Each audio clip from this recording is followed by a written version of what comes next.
Buenas tardes, mi nombre es Edwin Pérez y quiero dejarte saber que estoy muy contento de ver tantas caras sonrientes en esta tarde. Quiero que con estas palabras extenderte una cordial bienvenida y que la bendición que has venido a buscar a través de la palabra de Dios pueda ser una realidad para ti y tu familia.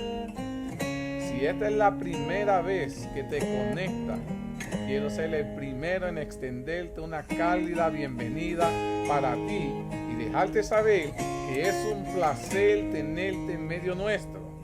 Me gustaría que tomaras un tiempito, mi querido hermano, y nos dejes tu nombre, de dónde eres, si tienes una petición por la cual te gustaría que oráramos en esta tarde.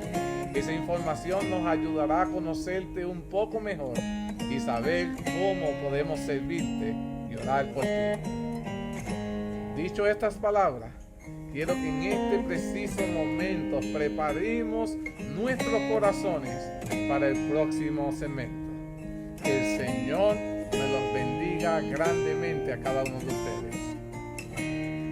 Muy buenas tardes, mis queridos hermanos. Es un placer para mí compartir con ustedes la palabra de Dios.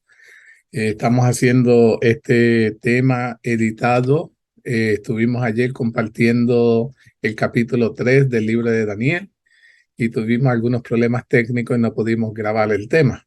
Así que muchos hermanos me pidieron que de alguna manera pudiéramos compartir el tema. Y en esta tarde he decidido nuevamente grabar el tema. No tenemos la misma audiencia, pero vamos a estar compartiendo la misma palabra de Dios y esperamos que este tema pueda ser de edificación para usted y su familia.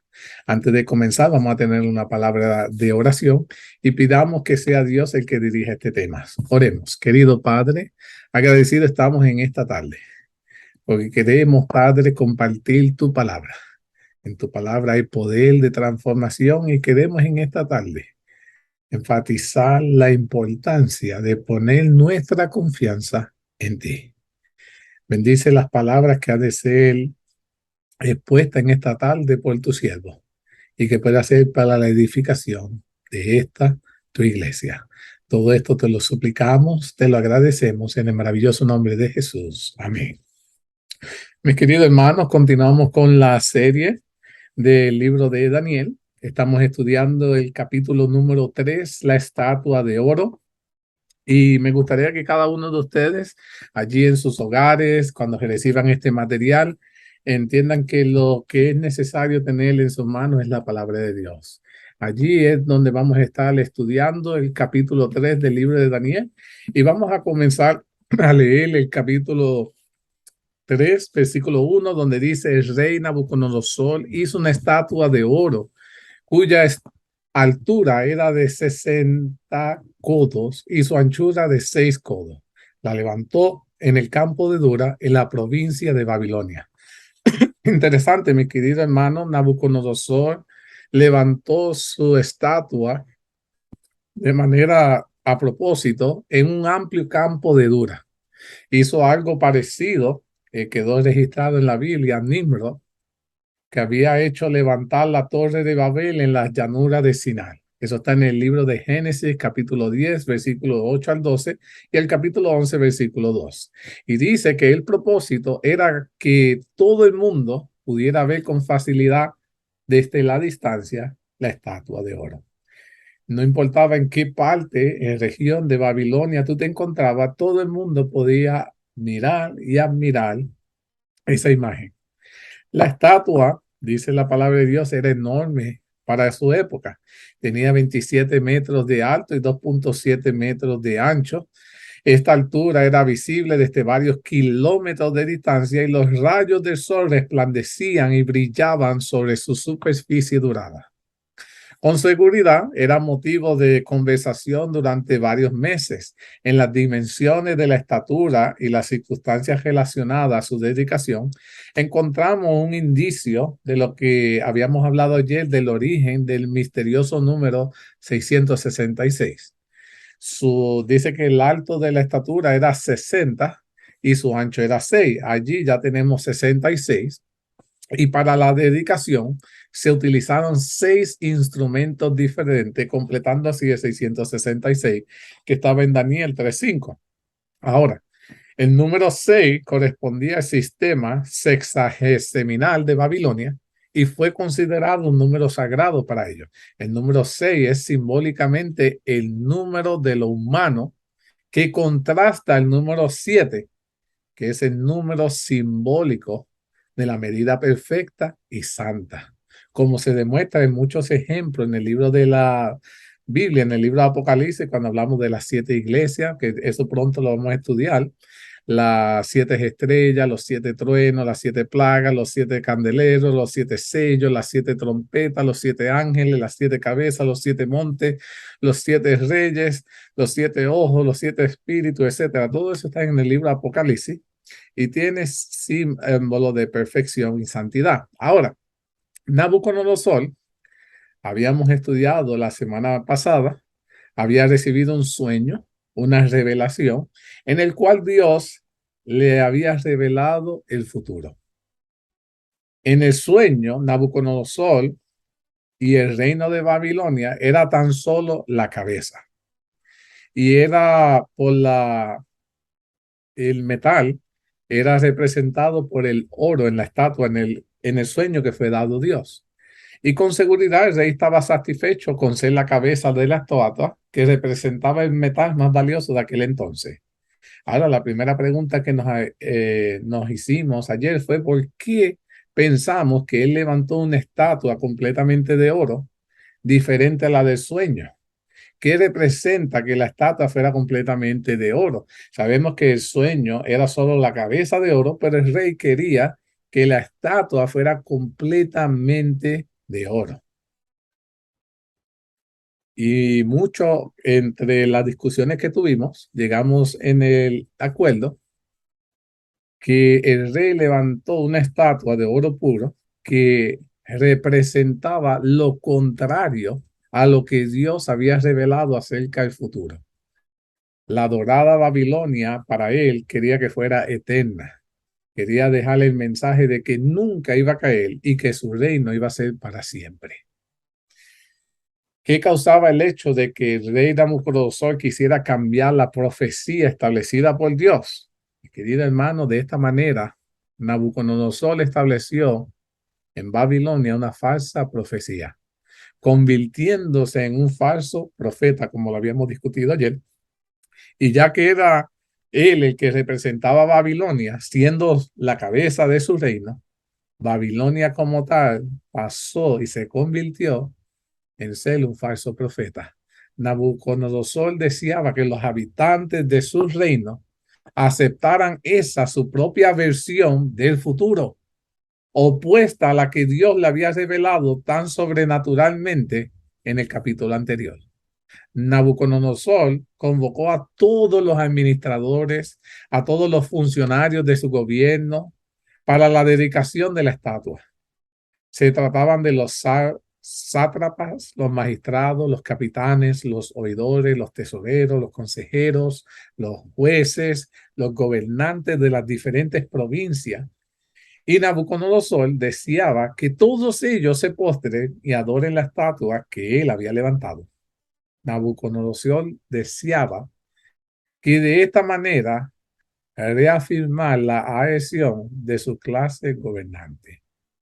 ¿Qué deseaba lograr el rey y con qué y por qué razón necesitaba que los líderes fueran los que se postraran primero en las estatuas? Porque este acto era algo peligroso para los hijos de Dios. O sea, ¿qué implicaba que los hijos de Dios se inclinasen a esta imagen, a esta estatua?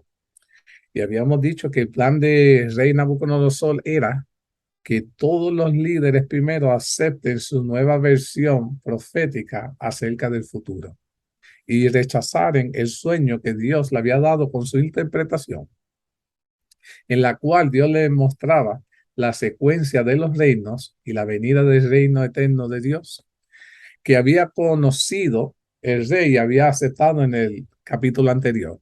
Con seguridad, el rey exigía que estos sus representantes y dirigentes regresaran luego a sus provincias y transmitan la nueva versión profética, contraria a la que Dios a sus bases había ya establecido, para que entonces así toda la población de Babilonia la aceptara y creyera en ello. Ese era el propósito de haber traído a esos líderes, porque estos líderes iban a llevar ese mensaje a las provincias, ya que Babilonia había conquistado muchas áreas, muchas regiones, y él quería utilizar a estos líderes que fueran los primeros en adorar a la imagen para que así sus naciones pudieran hacer lo mismo.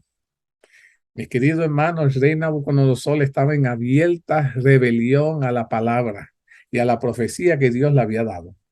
Y el rey quería implantar la adoración babilónica, que prácticamente era contraria a la verdadera, sobre todo los moradores de la tierra. ¿Piensan ustedes que esto podría suceder en nuestros tiempos? Mis queridos hermanos, era lamentable, pero ayer muchos hermanos concordamos que esto ya está sucediendo en nuestros tiempos, donde la verdadera adoración está siendo contraria a la verdad. Ahora, continuamos leyendo en el capítulo 3 del libro de Daniel, versículos 4 y 5, y dice: mándese a vosotros, oh pueblos, naciones y lenguas, que al oír al son de bocina y de flauta, del tamboril, del arpa, del salterio, de la zamboya y de todo instrumento de música, os postréis y adoraréis la estatua de oro que el rey ha levantado. Y habíamos hecho una pregunta que si pensábamos que esto era una invitación voluntaria de parte del rey para los que deseaban tomar parte, o era un edicto forzado a todos a participar. Y habíamos dicho que no se trataba de una invitación voluntaria a postrarse a adorar la estatua, era una reunión de adoración forzada.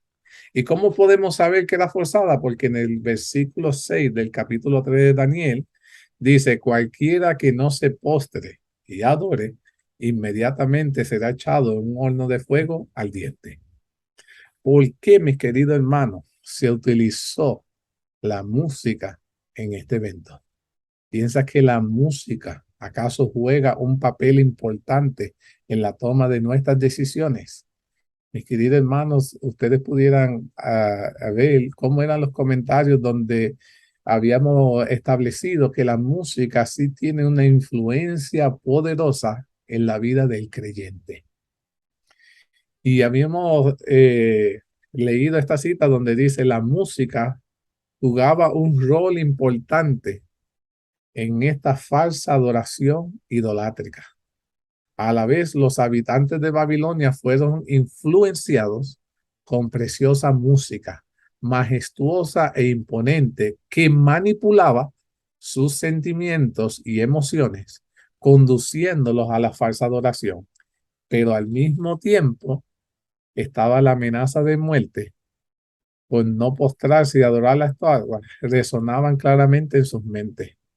Y con esto habíamos dicho que el placer y el dolor han sido siempre, mis queridos hermanos, los motivos más poderosos para forzar a los hombres en cualquier dirección. Y Babilonia utilizaba estas motivaciones manipulativas magistralmente. Había un escenario donde nos dieron un ejemplo, donde muchas veces en nuestro culto de adoración teníamos por costumbre de escuchar nuestra música adventista, nuestros himnarios, nuestros cantantes adventistas, músicas dedicadas completamente al Señor, apropiadas para un servicio de adoración. Y vemos que el enemigo ha querido introducir la música secular, la música contemporánea de nuestros tiempos, y quererla mezclar con la palabra de Dios, y muchas veces le ponen un ritmo del mundo, pero con nuestras letras, y poco a poco han comenzado una música con la de el ritmo del mundo y seguimos cantando nuestros himnos. Luego nos introducen una música secular con la de nuestro himnario, y poco a poco se ha entrado la música contemporánea y del mundo, que ha sacado, mis queridos hermanos, nuestra música de nuestros himnarios la música de nuestros ah, hermanos adventistas, cantantes, que dedicaban canciones solemnes a Dios por música que nos tiene, mis queridos hermanos, distraídos, trayendo culto de adoración que son rechazados por Dios. Y estamos viendo que esto viene desde mucho tiempos atrás, donde el rey Nabucodonosor usaba este método y ahora se están utilizando estos mismos métodos para introducir profecías falsas, mi querido hermano, religiones falsas, falsas adoraciones idolátricas dentro del pueblo de Dios. Y habíamos dicho que piensan que en nuestro tiempo se utilicen motivaciones manipulativas para forzarse a aceptar una falsa adoración. Y lamentablemente todos habíamos acordado de que sí se están utilizando motivaciones, cosas que quieren animar a los hermanos con la intención de que caigamos en la falsa adoración. Nabucodonosor tenía un éxito tremendo en su plan babilónico cuando vio que todos los pueblos, naciones y lenguas terminaron postrándose y adorando una estatua de oro que él había levantado, según Daniel 3:7. ¿Cuántos piensan? Y habíamos hecho esta pregunta y parecía algo capciosa, pero habíamos dicho que cuántos piensan que Nabucodonosor era religioso y cuántos pensaban que no. Y habíamos quedado en acuerdo de que sí, Nabucodonosor era religioso. Es más, quedamos que era muy religioso. ¿Por qué? Porque toda Babilonia era sumamente religiosa, pero era una religión pagana con decenas de templos para una multitud de diferentes divinidades y dioses que fueron adorados mediante imágenes y estatuas en Babilonia. Entonces nos habíamos hecho esta pregunta: ¿por qué piensas que este rey podía dictar leyes religiosas? Si él era solo el rey, el gobernante político de esa nación, ¿por qué él podía dictar leyes religiosas y tratar de imponerlas? Y había un comentario que había dicho porque parece que se quería meter en lo que no le importaba, pero en realidad era Nabucodonosor no era solo un jefe político, sino también un líder religioso de Babilonia. Y en el personaje del rey Nabucodonosor, en él se unía el Estado y la iglesia. Y ya pronto vamos a ver que Dios, utilizando el capítulo 3 de Daniel, nos está dando un anticipo cuando estemos estudiando el libro de Apocalipsis, de que se volverá a unir el Estado con la iglesia para imponer leyes religiosas para forzar al pueblo de Dios a adorar aquello que Dios nos ha prohibido. Y dice que tanto ahora Nabucodonosor, siendo el jefe político y el líder religioso, él pudo lograr unir el Estado y la iglesia, y es por eso que él tenía el poder de dictar esta ley religiosa, imponiendo una creencia sobre las conciencias de sus súbditos. Y habíamos dicho de que esto, mi querido hermano, que sucedió en el pasado, volverá a suceder. ¿Y por qué piensas que este decreto era algo fuerte de hacer para un verdadero cristiano? Muchos cristianos pudieran decir: ah, no, hermano Edwin, pero ¿qué es que te digan que solo te postre a una imagen? Nadie te va a ver. Es más, te puedes postrar ante esa imagen y estar pensando en tu Dios. Nadie lo va a saber. Es todo tratando el sistema. Y algo que había dicho una hermana era que al apostrarnos en esa imagen, le mostrábamos al mundo sobre quién, en dónde, quién está nuestra alianza. Y yo estoy muy de acuerdo con ese comentario, pero a su vez tendríamos que entender que para los hebreos era un gran reto en sí, en vivir en Babilonia entre tantos paganos, porque los hebreos, ellos solo habían aprendido a adorar a un Dios. Y ese Dios no se adoraba mediante imágenes, no se adoraba mediante estatuas, como lo había ordenado nuestro Dios en los 10 mandamientos, porque si usted busca en su Biblia, en el libro de Éxodo, capítulo 20, versículos 4 y 5, y dice, no te harás imagen de ninguna semejanza de lo que está arriba en el cielo, ni abajo en la tierra, ni en las aguas debajo del sol, no te inclinarás a ellas, ni la adorarás, porque yo soy el Señor, tu Dios. Y ellos tienen que, y nosotros también tenemos que recordar que por la consecuencia de la desobediencia del pueblo de Dios, Dios instruyó claramente diciendo en Deuteronomio 28, 15 y el versículo 36, dice, si no oyeres la voz del Señor tu Dios para cumplir todos sus mandamientos, vendrán sobre ti todas estas maldades y te alcanzarán.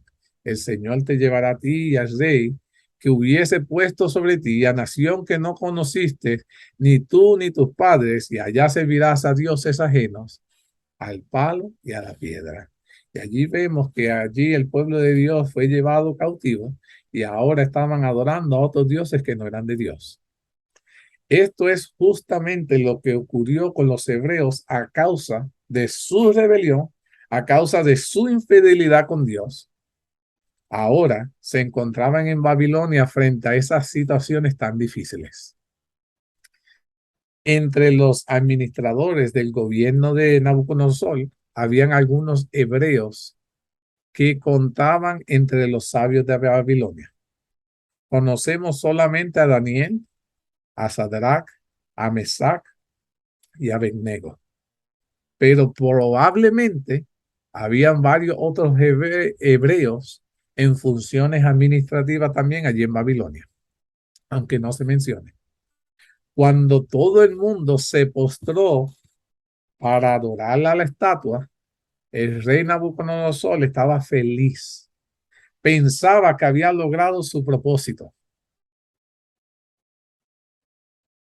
Pero entonces escuchó las noticias acerca de 3 varones judíos que no habían participado en la adoración de la estatua, que se llenaron de ira y enojo. Eso está en Daniel 3:12. Y dice, algunos varones caldeos vinieron y acusaron maliciosamente a los judíos. ¿Quiénes piensan que fueron los que trajeron la noticia al rey? Posiblemente se trataba aquí de algunos de los sabios que no pudieron explicar al rey Nabucodonosor el sueño profético que habían tenido en el capítulo 2. ¿Se acuerdan? Habían sido ellos humillados y en aquella ocasión, al hacerle descubierto de que eran unos engañadores, ahora seguían con el resentimiento por aquel fracaso, buscando una oportunidad para vengarse y deshacerse de sus competidores que ellos envidiaban. Hay que reconocer que fueron salvados ellos por los colegas hebreos en aquella ocasión, pero aún así muestran terribles ingratitud.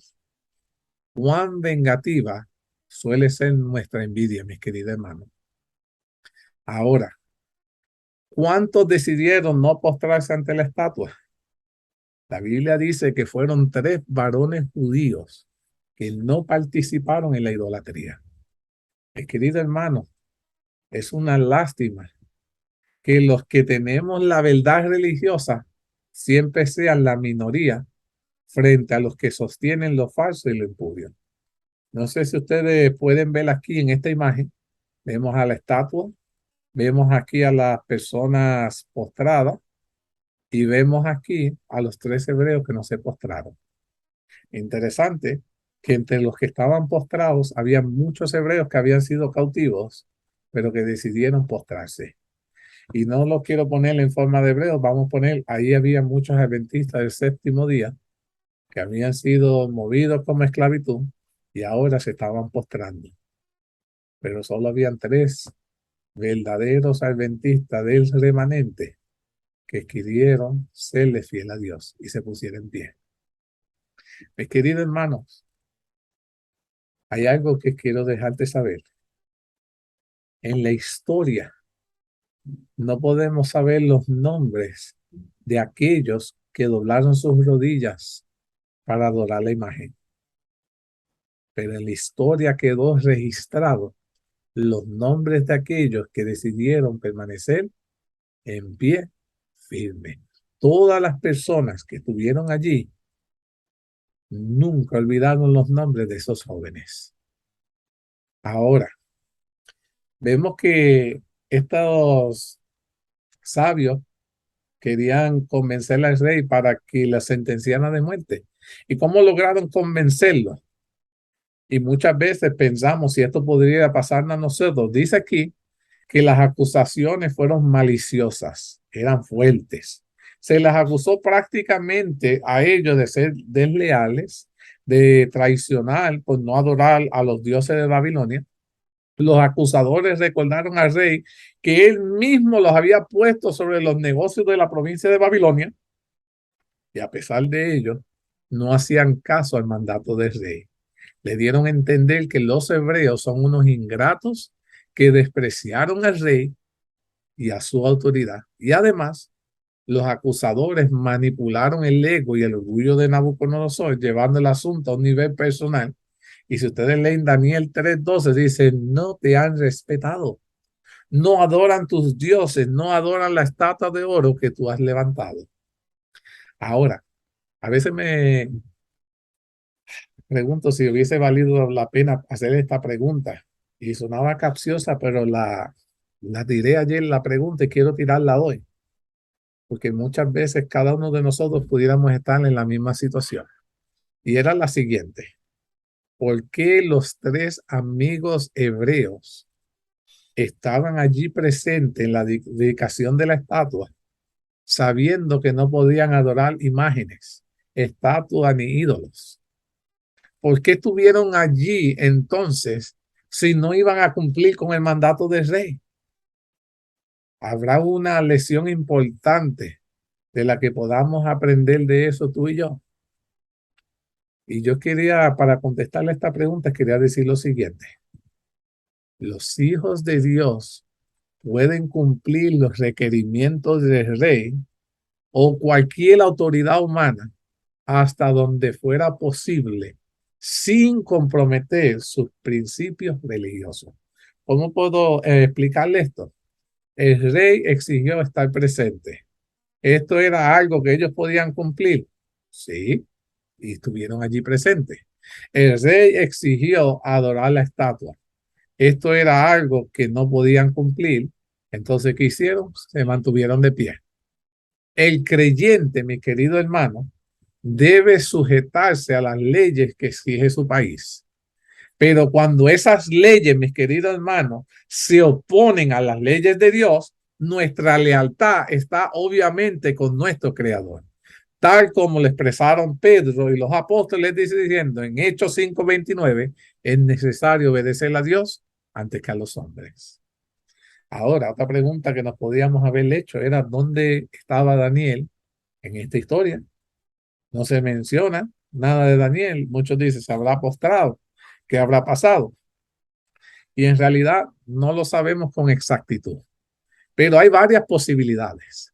Pudo haber estado enfermo, estado de viaje.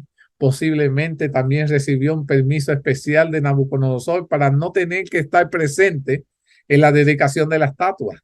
Posiblemente el rey se quería evitar un mal momento conociendo la integridad y la lealtad de Daniel hacia su Dios.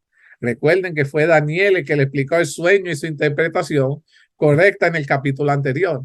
Daniel nunca, mis queridos hermanos, aceptaría esa estatua con su falsa religión y profecía. Además, sabemos que Daniel seguía siendo tan leal hacia Dios como siempre, gracias a la historia del foso de los leones en el capítulo de Daniel 6, lo sabemos, mis queridos hermanos. Ahora, Nabucodonosor hizo traer a Sadrach, a Mesach y a Abednego ante su presencia con ira y enojo.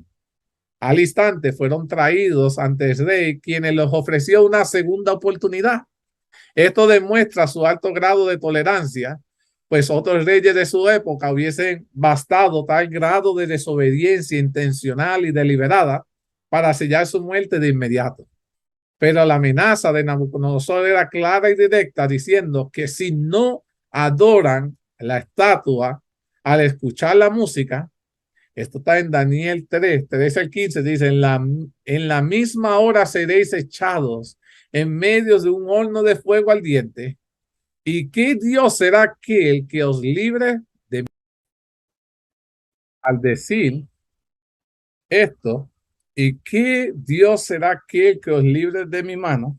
Expresó algo parecido a una vez que dijo el faraón de Egipto a Moisés, negando el verdadero Dios, diciendo algo así: ¿quién es el Señor para que yo oiga su voz y deje ir a Israel? Yo no conozco al Señor, ni tampoco dejaré ir a Israel. Eso está en Éxodo 5:2. Pero algo interesante, los tres jóvenes respondieron valientemente al rey Nabucodonosor diciendo, y esto quedó registrado en Daniel 3:16 al 18: no es necesario que te respondamos sobre este asunto. He aquí nuestro Dios a quien servimos puede librarnos del horno de fuego ardiendo, y de tu mano, oh rey, nos librará. Y si no sepas, oh rey, que no serviremos a tu Dios, ni tampoco adoraremos la estatua que has levantado. ¿Qué se enojó el rey después de esas respuestas de parte de los tres hebreos? ¿Qué le dieron a entender al rey, mis queridos hermanos? Dice que la frustración, debe haber sentido el rey frustración, se había adecuado durante 3 años. Él había enviado a los jóvenes hebreos a la Universidad Babilónica, les había cambiado su nombre, pero algo interesante fue que no pudo cambiar su corazón ni su mente, pues la opinión y la postura de los hebreos y su lealtad hacia Dios era innegociable. Estos jóvenes judíos, mis queridos hermanos, habían tomado su decisión.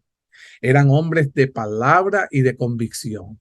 Para ellos un sí era un sí y un no era un no.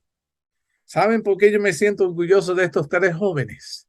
Nabucodonosor, el hombre más poderoso de esa época, el del imperio más grande en esa época, el hombre que dominó al mundo, no pudo dominar a estos tres jóvenes ni su propio espíritu. Y yo, mis queridos hermanos, anhelo y sueño que mis hijos algún día puedan tener la fe y la lealtad de estos tres jóvenes. Dice la Biblia que embriagado por el poder ilimitado, Nabucodonosor no podía soportar la desobediencia a la contradicción. Se llenó de una ira irracional y perdió su cordura, mis queridos hermanos. Entonces decidió enviarlo a una muerte cruel en el fuego. Ordenó que el horno se calentase 7 veces más de lo acostumbrado. Eso está en el versículo 19. Era tanto el calor que los verdugos, hombres vigorosos del ejército babilónico, murieron por el fuego al cumplir su tarea, al arrojar a los hebreos al horno ardiente. La reputación de quién estaba ahora en juego, mis queridos hermanos. Una vez los jóvenes fueron echados al fuego, la reputación de quién estaba en juego. Ahora estaba en juego la reputación de Dios, porque los tres hebreos habían dicho, nuestro Dios, a quien servimos, puede librarnos del horno de fuego ardiendo y de tu mano, oh rey. Y estamos viendo que ahora no solo el rey está mirando lo que está pasando en el horno de fuego, sino todos esos líderes que estuvieron allí presentes, que se habían inclinado a la imagen, también estaban pendientes qué iba a pasar con el Dios de esos jóvenes. ¿Qué ganó el rey con esa furia de ordenar calentar el horno 7 veces más de lo acostumbrado? En vez de provocarle una muerte más terrible, que aparentemente era la intención del rey al calentar el horno tan intenso, estaba provocando que su irracionalidad totalmente lo opuesto. Es decir, una muerte más rápida, como muestra el hecho de los verdugos murieron al acercarse demasiado al horno. Pero lo interesante de todo esto, mis queridos hermanos, es se ganó mucho más por causa de la verdad. Pues cuanto más intenso el calor del horno, el calor del fuego, más impresionante fue el milagro que estaba a punto de suceder.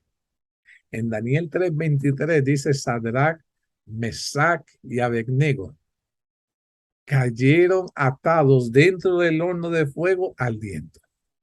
¿Cuál era el propósito del castigo de esta hoguera de parte del rey? Era para lograr que muchas personas adoraran la imagen, que negaran su fe, pero no logró hacer esto con estos jóvenes. Muchos otros cristianos habían sido lanzados en el horno y habían preferido negar su fe, pero estos jóvenes prefirieron ser echados. ¿Cómo Dios nos pide que participemos de la verdadera adoración comparado como el rey que nos quiere forzar a hacer la falsa adoración? Miren cómo Dios nos invita. Dios es diferente al rey Nabucodonosor, porque cuando Dios nos invita a la verdadera adoración, Dios no te fuerza ni te obliga. Él nos invita a un servicio de adoración completamente libre, voluntario e inteligente. Inteligente porque sabemos por qué lo hacemos, porque adoramos. El rey, mi querido Nabucodonosor, se espantó y dijo las siguientes palabras, quedaron registradas en versículos 24 y 25, y dice: ¿no echaron a 3 varones atados dentro del fuego? Ellos respondieron al rey: es verdad, oh rey. Y él dijo: he aquí, yo veo 4 varones sueltos que se pasan en medio del fuego sin sufrir ningún daño. Y el aspecto del cuarto es semejante al Hijo de Dios. Todo el mundo se olvidó de la adoración de la estatua. Ahora los ojos de todo el mundo estaban puestos en el horno de fuego. La atención completa estaba allí. El fuego estaba bajo el dominio de un ser sobrenatural, pues no tocó a los jóvenes, sino tan solo consumió las cuerdas con las que estaban atados. El rey describe al cuarto como semejante al Hijo de Dios. Y déjenme decirle que él estaba bastante bien con lo que dijo, porque era el Hijo de Dios, Jesucristo, quien vino a salvar y a vindicar sus seguidores leales, que habían permanecido firmes, mis queridos hermanos, contra la idolatría. ¿Qué tuvo que reconocer el rey al ver este evento? Dice la palabra de Dios que Nabucodonosor ahora no podía negar lo que estaba ocurriendo. Todo el mundo lo estaba viendo. Solo le quedó reconocer nuevamente al verdadero Dios, diciendo y confesando: siervos del Dios Altísimo, bendito sea el Dios de ellos, no hay Dios que pueda librar como este. Ahora, ¿quién fue el que invitó ahora a los jóvenes a salir del horno de fuego? Nabucodonosor fue el que los invitó a salir nuevamente del horno de fuego y venir ante su presencia. Curiosamente, los 3 amigos estaban tan felices en la presencia del cuarto en el horno de fuego, que recién salieron cuando el rey se los pidió. Además, fue el rey que había ordenado que entraran al horno de fuego, y ahora el rey le tocaba invitarles nuevamente a salir del mismo. ¿Qué pasaría con nosotros si permaneciéramos en la presencia del Cristo? No importa si también nosotros fuéramos echados en el horno de fuego, mis queridos hermanos. Lo que sí importa es que estemos con Cristo y Él con nosotros dentro del horno. También en nuestras pruebas, en nuestras aflicciones, en nuestras tribulaciones, si Jesucristo nos acompaña, solo Él basta. Dios promete a sus hijos fieles, y son promesas que debiéramos tenerla en nuestro corazón. En Isaías 43:2 dice: cuando pases por las aguas, yo estaré contigo, y si por los ríos, no te anegarán. Cuando pases por el fuego, no te quemarás, ni las llamas arderán en ti. Salmo 34:7 dice: el ángel del Señor acampa alrededor de los que le temen y los defiende. Apocalipsis 2:10 dice: no temas de nada lo que vas a padecer. He aquí, el diablo echará a alguno de vosotros en la cárcel para que seáis probados, y tendréis tribulación. Sé fiel hasta la muerte, y yo te daré la corona de la vida. Alabado sea Dios, mis queridos hermanos, porque Dios siempre estará con nosotros. Esta era la fe de esos muchachos fieles y valientes, ellos confiaban, mi querido hermano, en la resurrección, en la vida eterna, en aquel reino eterno y divino que Dios le había prometido en el sueño profético. Ellos creían y preferían morir confiando en la palabra de Dios. Ahora, algo interesante, la historia no termina ahí. La historia dice que el rey nuevamente crea un nuevo edicto, una nueva ley, después de este evento. Y la pregunta que yo le había hecho al hermano era que si piensan que lo había hecho bien. Y dice que en aquella época cada nación tenían sus dioses. Y la victoria sobre una nación era considerada que los dioses de la nación derrotada no tuvieron el poder para salvarlos. Y ahora que los hebreos habían sido conquistados por los babilónicos, ellos hablaban despectivamente del Dios de los judíos. Ellos los blasfemaban. Pero ahora, en este evento, mi querido hermano, Nabucodonosor reconoce que no era su éxito sobre los judíos, sino que fue por los pecados que Dios permitió que ellos fueran subyugados por Babilonia. El rey, mis queridos hermanos, reconoció que Dios los había entregado en sus manos y no porque a Dios le faltase poder.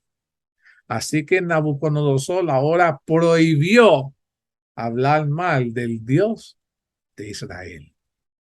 Por lo tanto, dice en Daniel 3:29, decreto que todo pueblo, nación o lengua que dijeren blasfemia contra el Dios de Sadrach, Mesach y Abednego sea descuartizado y su casa convertida en muladar. Reconoce al Dios verdadero.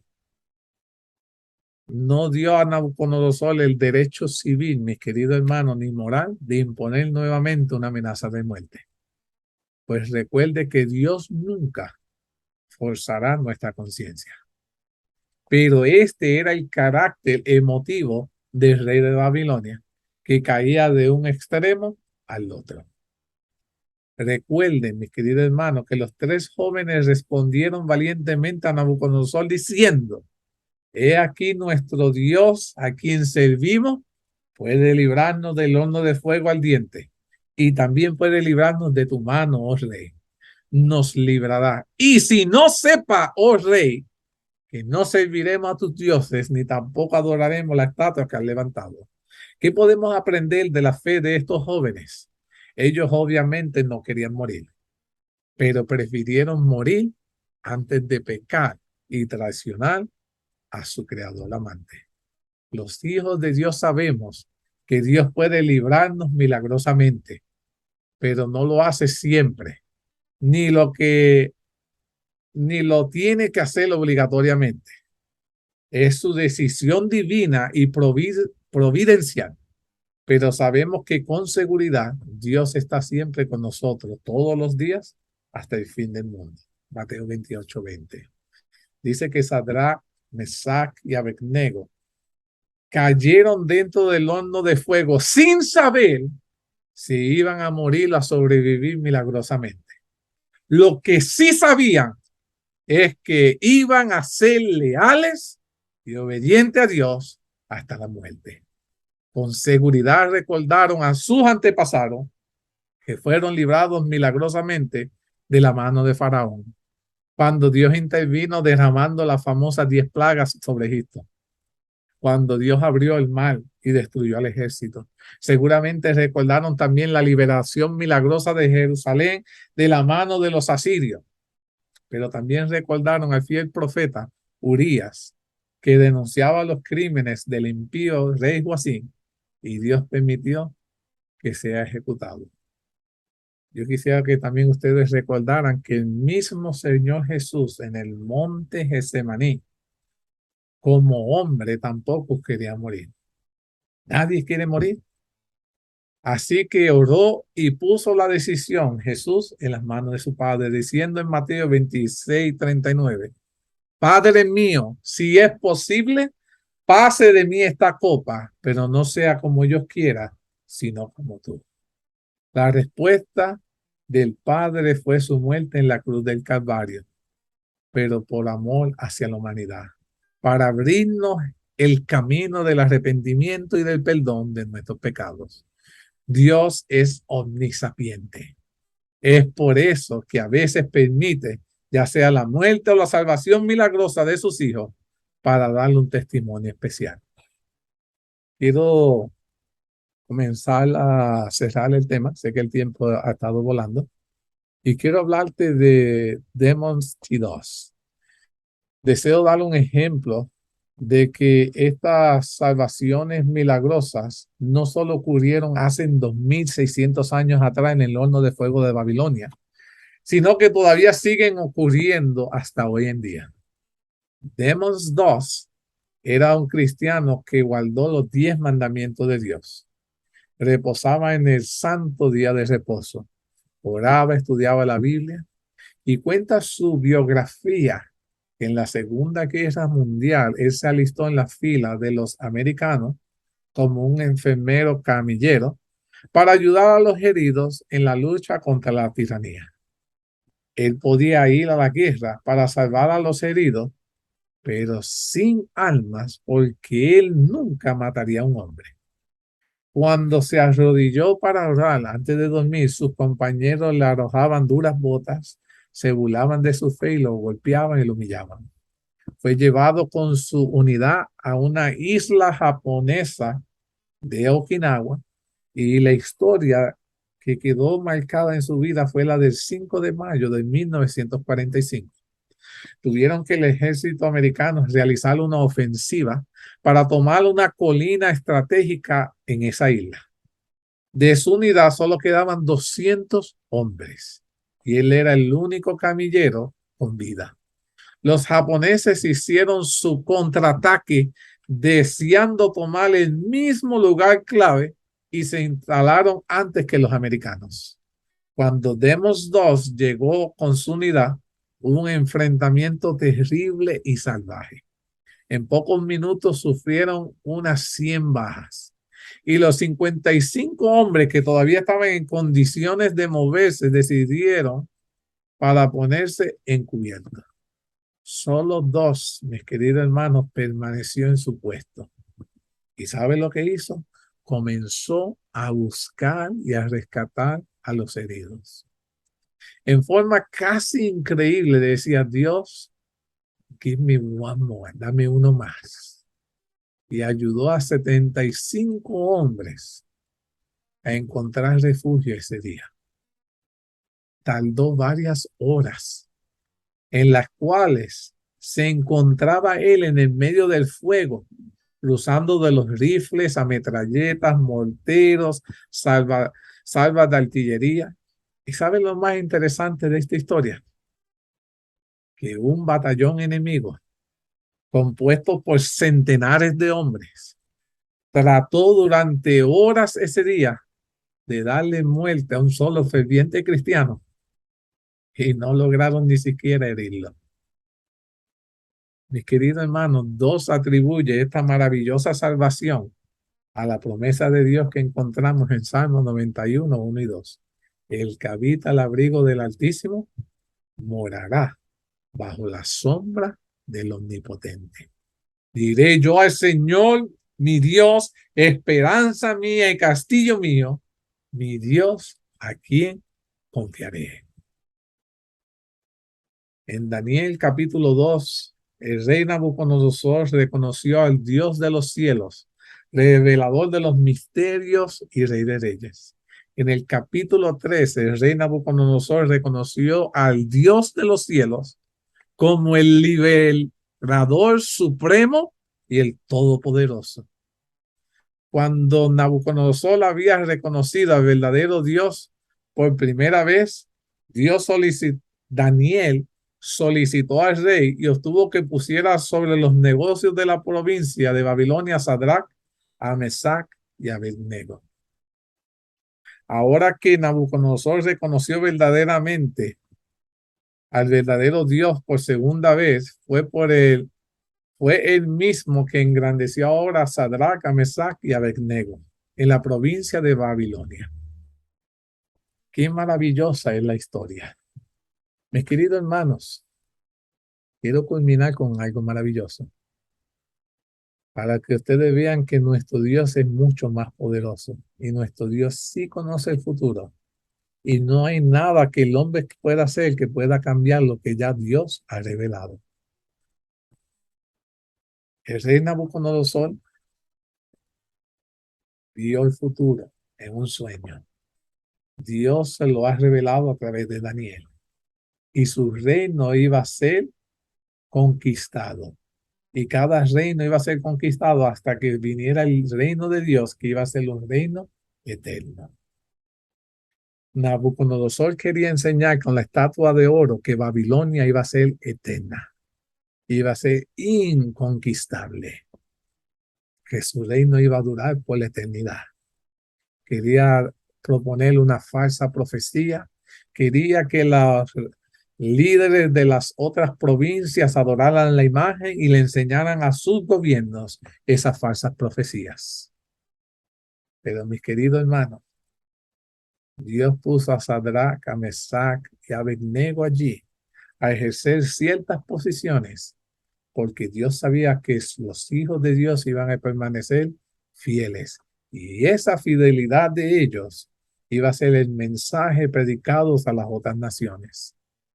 Mis queridos hermanos, con seguridad, muchos de los administradores de las diferentes provincias de Babilonia que habían estado presentes y habían sido testigos del horno de fuego, siendo testigos oculares de aquellos eventos impresionantes que habían visto, ahora volvieron a sus provincias contando lo que había ocurrido.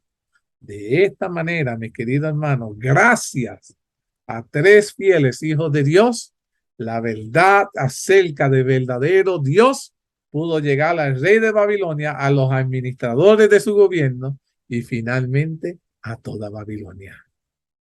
¿Hacia dónde nuestra fe podrá impactar y hacer que el mensaje de Dios llegue a otro? Hoy la decisión es clara. Yo deseo serle fiel y leal a Dios hasta la muerte. Si tú deseas lo mismo, mi querido hermano, por ti deseo orar. Y si todavía no sabes si tomar la decisión, voy a orar para que el Señor te ayude a que este es el momento de fortalecer nuestra fe y hoy más que nunca decidir ser leales a Dios y confiar que nuestro Dios estará a nuestro lado. Oremos. Querido Padre, agradecido estoy en esta tarde que me has permitido compartir este maravilloso mensaje, que teniéndote a nuestro lado, no hay nada que temer. Nuestra fe ha de ser puesta en prueba. Nuestra lealtad ha de ser puesta en prueba. Muchas veces queriendo ser obediente, Padre, tenemos que pasar por momentos difíciles, pero hemos de confiar en ti. Y sea que nos libre del horno de fuego, no, a ti te serviremos. Bendícenos hoy y siempre. Permite, Padre, que el próximo sábado podamos conectarnos y podamos estudiar el libro de Daniel 4. Bendice a las personas que se van a estar conectando y bendíceme a mí para que pueda continuar compartiendo palabra de vida. Todo esto te lo suplicamos, te lo agradecemos en el maravilloso nombre de Jesús. Amén. Que el Señor me los bendiga.